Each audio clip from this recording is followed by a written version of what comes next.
wait for my guests to come up. In fact, would you mind coming and joining, Mark and Robert? And while they get themselves settled in, I'd like to know who we've got in the room. So can you please raise your hand if you are from the public sector? And that could be SME, large corporate, etc. Lovely, thank you very much. Can you please raise your hand if you are from the private sector? Good, very good. And raise your hand if you are an academic. Oh, brilliant. So you've got a little bit of everybody. Fantastic. And hopefully what you're going to hear today is going to be good for everybody, something for everybody here. So as Alistair said, I am Osmin Callis. I'm the founder of Moderator Venture Studios.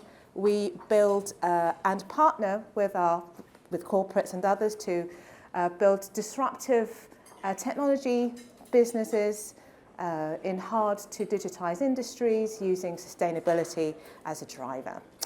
As Alistair said, we've got myself and Mark and Robert, who I'm about to introduce. Now, these guys, fascinated by their businesses, and if the conditions were right in terms of timing and whatnot, I would have invested, but that sadly is not to be. But I will be watching their journeys incredibly closely. So, over to you guys. Mark, would you introduce yourself, tell us a little bit about your business, your role, and essentially how you got to where you are today? So, I'm Mark. I'm director and one of the co-founders of CC Informatics. CC Informatics is a specialist survey company.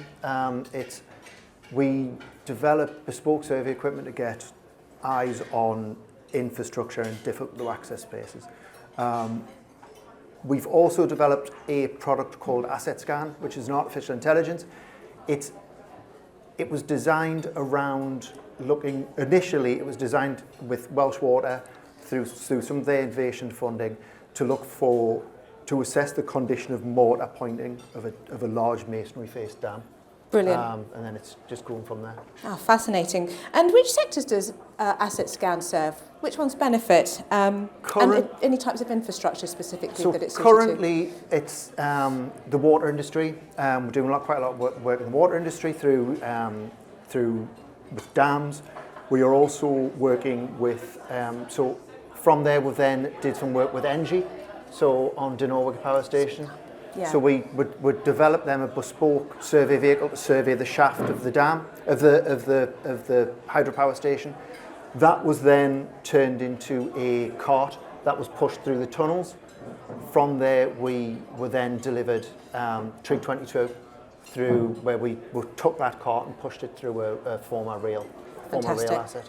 Fantastic, thank you. So before I continue, I just want to see if anyone else has any questions in the audience about Asset Scan. No? Okay, well, I'll continue now to one more, and then I'll move on to Robert. How scalable is Asset Scan technology? And I don't just mean in terms of market reach, but in terms of the actual infrastructure that it can handle.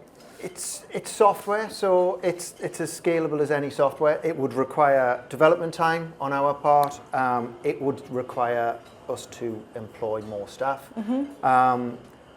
It's a lot more scalable than engineers. It's not designed to replace engineers. It's designed to give the engineers a tool that they can then use to aid what they need to do to look for defects in a structure. So it may be missing mortar, spalling in concrete, and then we can use that tool to look at change detection. So we're working with Sellafield at the minute to look at change detection in the condition of their assets through their life. Wonderful. Come on in, guys. It's fine if you don't bite. Excellent. Thank you. Thank you very much, Mark. Now, I'd like to turn our attention to Robert. Robert or Rob, what do you prefer? Sunday, Robert. Monday to Saturday, Rob. Okay, fine. Excellent. So we're Wednesday today, aren't we? So we'll go with Rob. Rob, take us through Slingshot simulations and your role and how you got to where you are as well, please. Yeah, perfect, thanks. So, good afternoon, everybody. So my name's Rob Harwood. I'm chief exec of a company that span out of the University of Leeds in mid-2019 called Slingshot Simulations, and we've been on a journey for the past 4 years to really develop this concept of place-based decision intelligence. And for those of you that prefer pictures to words, then we have a booth outside so you can go and explore our booth. But basically, what do I mean by place-based decision intelligence? What I mean is we're bringing lots of disconnected data together, we're bringing lots of disconnected models and simulations to help people very specifically who are focused on accelerating regional decarbonisation, regional climate resilience, development. How do you rapidly optioneer all the decisions you could potentially make to hone it down to the decisions that you actually should make? And we're putting data, models and simulations behind that, spanning transport, energy, land and building use, socioeconomics and so forth, and bringing it together so you can take a truly holistic view and a systems level view of the interventions that we need to make. So we're not just talking about a transition to net zero, we're talking about a just transition to net zero. Yes, understood. And you know what, it was very interesting when you were explaining to me that the use of technologies such as AI, ML, data science, etc., are actually lag quite significantly behind other domains such as advanced product design and development. What's going on there? Yeah, it's interesting. So my personal background is I've spent a couple of decades in advanced product design and development using modelling and simulation. Yes. And if you think about how jet engines are designed today, or your iPhone, or potentially an autonomous vehicle, they're designed very much at a systems level where all the disciplines are collaborating and they work from a single source of truth almost in the design and development of that process. And when I think about place-based decision making and everybody wanting to take that holistic view, I think we're just at the start of actually enabling that to happen through technology, through data, through models and simulations. And Slingshot is really positioned at the centre of making that happen as an enabling technology to make that happen. And so what do you think has perceived or contributed to this perceived lag? What factors would you say? I think if you break it down into 3 dimensions, you can think across people, process and technology. Yes. There's clearly a skills gap in digital and data science. I think if you look at all the research, it's out there that we have a big skills gap, and we're trying to develop technology that is no code, low code, so we break down those barriers to adoption in the near term. Yeah. When we think about process, a lot of the policies and the way that funding is delivered is still quite siloed. There'll be investment in transport solutions or energy solutions, but not necessarily at that systems level view.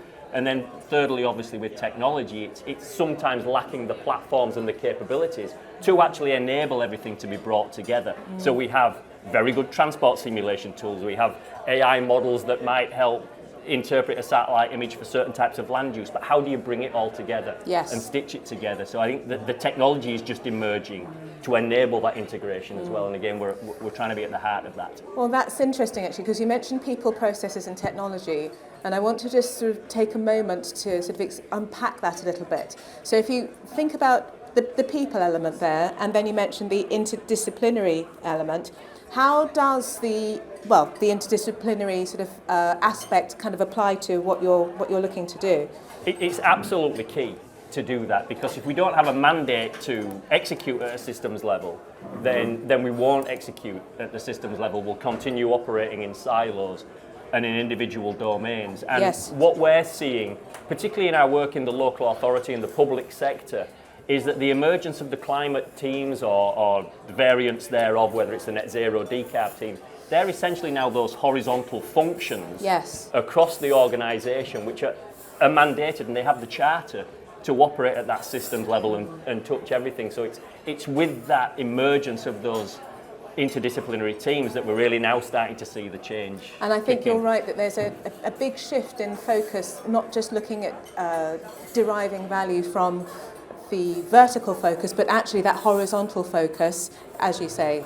So I'm very interested to see some of the achievements. Now, in terms of a question that comes up a lot when I talk to various types of innovation body, such as Connected Places Catapult, I was just talking to a couple of other guys out there, the big focus, and also the big benefit, obviously, of working with the Connected Places Catapult is commercialisation.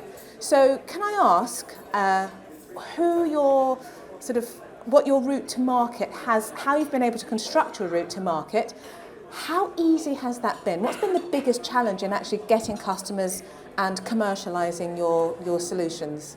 Yeah. I can talk at length to that, but Mark, I've just had the Yeah. floor for Oh, really? a couple of Yeah. minutes. Go on then, Mark. Yeah, absolutely. So we're totally self-funded. So the business was set up through a conversation we had with Welsh Water. We work with Welsh Water through my other company, which deals with flood risk and hydraulics. Yeah. So we are, at the minute, we're sort of growing slowly. Yes. We are at the organically. stage. Yeah. We are at the stage now where we need some funding. We've got some brilliant clients. You know, NG, early adopters, Welsh Water, Scottish Water.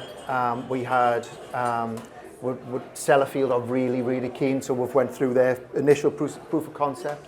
We're now delivering a feasibility study for them, looking at concrete and metal work. Great. So I think we're in quite a good place to sort of, you know, to get that funding, which Yes. will allow us to sort of then, you know, get out there more. We really wanted to try and get the technology into Network Rail, which is where we're struggling. Network Rail and also the Department for Transport in general, so UK Highways. But that is where we were hoping TRIG would help. Yes. We'll come on to that. Yeah. Yeah, absolutely. Well, I believe that we do have a representative from the Department of Transport, Yes. so we'll track him down So and we'll try and find him later. Yeah. hold him hostage until he says yes. So that's really interesting. In terms then of commercialisation for yourself, how did you find that process? So we're fortunate, we're very well backed from a venture capital perspective. Yeah. But still the challenge of how do you scale the business remains. And the Connected Places Catapult, the TRIG programs, Digital Twin Hub and so forth have been very good for us to develop and innovate in a way that without that funding would be more time consuming for us to do that. We could bring that forward. Yeah. So that really isn't the challenge. The challenge for us is how do we actually start to scale out? Yeah. And after the funding, how do you get connected then from that innovation at scale to the audience you need to reach to say, we've done this great innovation, it's now market ready or very close to market ready. How do we get it in front of all the people that we need to get it in front of as quickly as we possibly can? As a small company, we can do it a little bit ourselves. Yeah. Forums like this are great, and I don't know if there's anybody from Sunderland City Council in here, but they've been an amazing lighthouse customer for us. We've got a case study on their website about the work that we've done with them. We've presented on the Gemini call and so forth. But the challenge I would put back to the Innovate UK is the Connected Places Catapult and the ecosystem is to think about post the money and post the completion of the project, how do you support the SME to continue that scale journey? Yes. Which often it's the end, and that's just the beginning for us. So it's interesting that you talk about the lighthouse customer. Would you say, if you were to advise other SMEs who are going through a similar journey, and we'll talk about the journey that you went through during the TRIG experience, that having that lighthouse customer that hopefully will essentially lead to the next 10 is a key thing to be searching for, or does it depend on your model and other things?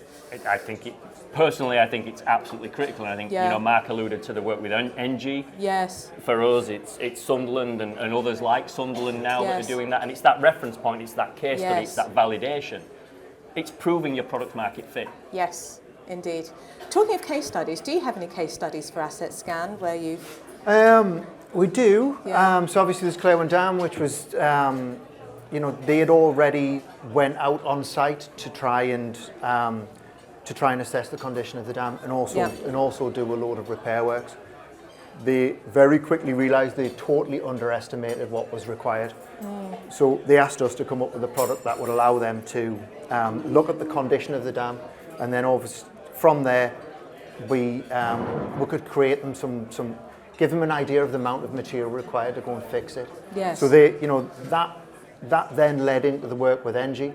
So where we designed totally bespoke survey vehicle, dropped that in, and then obviously from there, we're Sellafield now. We've got some case studies with them, and we've also with the TRIG program as well, which would like to get in Network Rail. Awesome. Last question before we switch to the audience and then the TRIG.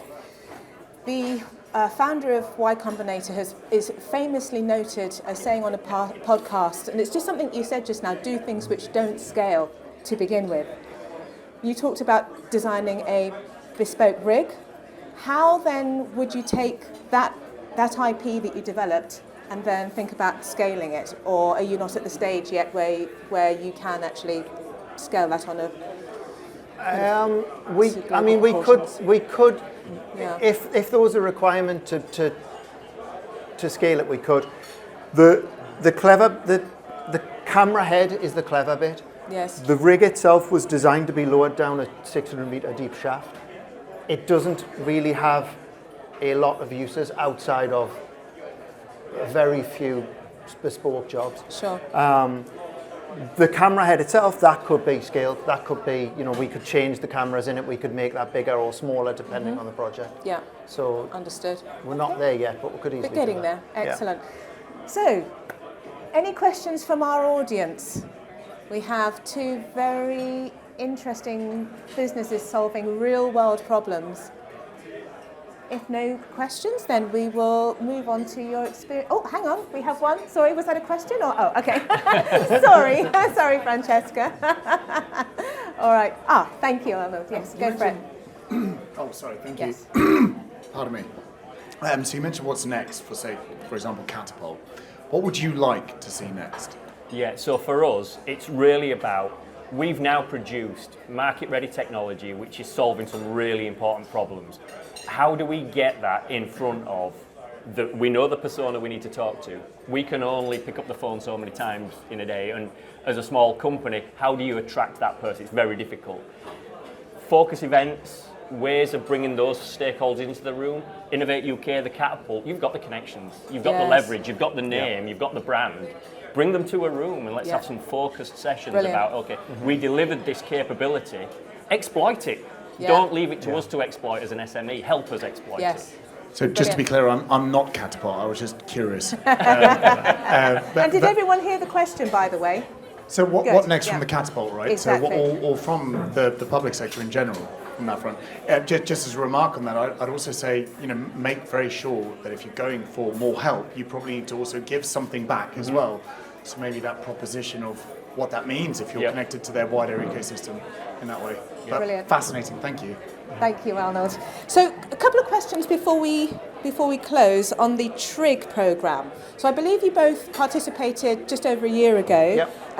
Mark, what motivated you to apply for the programme and what were you hoping to achieve? We want the technology in transport, so rail and roads. And exactly like you were saying, SMEs cannot phone Network Rail. They have their innovation bit on their website. Yeah. It is a black hole. You will submit an idea or submit something that answers the question that they've got, and you don't get a response. Right. So I spoke to people at Catapult, trying to get the rail people. They suggested the TRIG 22 program, so we submitted and got on that. So. Fantastic. Okay. And Rob,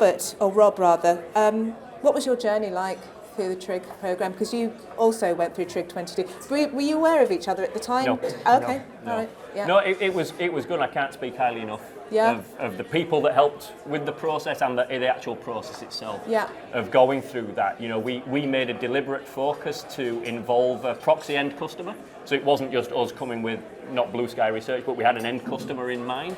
And they came and championed what we were doing about the adoption journey afterwards, and I think that really helped having that end customer as part of the bid process for that. And I think to some of the things that Mark said, we recognise that we're probably a little ahead of market in this systems level connectivity here. So for us to do it off our own back and just build is quite challenging, right? So we needed a way of getting some funding to accelerate what we wanted to do. And so in one TRIG program, we connected flood simulation with traffic simulation. In another TRIG program, we were looking at rapid optioneering around low emission zones and connecting emissions modelling with traffic modelling and things of that nature. It's difficult to do when you're running a business just to do that. We don't have fat in the business to invest, but by partnering with TRIG, we were able to bring that development forward. And that then lays the foundation for really solid conversations with lighthouse customers and case studies and so forth. So invaluable for us. And would you say that is really the key kind of benefit for you? Yeah, it's just moving the technology readiness up from, it's beyond an idea, but it's actually, we were able to productize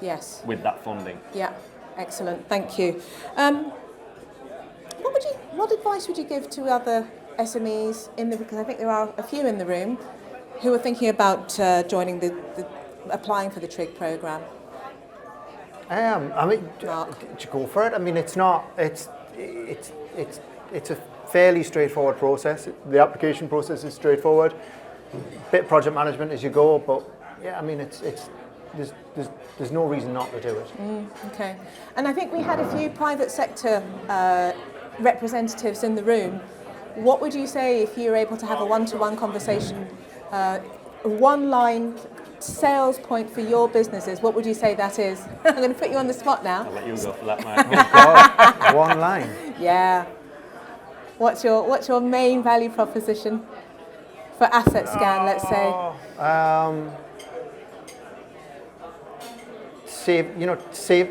Saving time and money to carry out asset inspections. Perfect, thank you. And how about yourself? So to the public sector, I would say you can make better decisions faster at lower cost. Yeah. To the private sector, you can deliver innovation, increase your P-win and increase your profit margin. Brilliant, thank you so much. I think that's an excellent point to end this part of the panel on and open up to any last questions from anyone in the audience. If not, I think that we'll probably give back a little bit of time to Alistair. I think we've got a couple of extra minutes. Might be worth, Alistair, if you don't mind telling us a bit about TRIG. I would just, okay, brilliant. Thank you so much. So, thank you, everyone. Thank you very much for your time.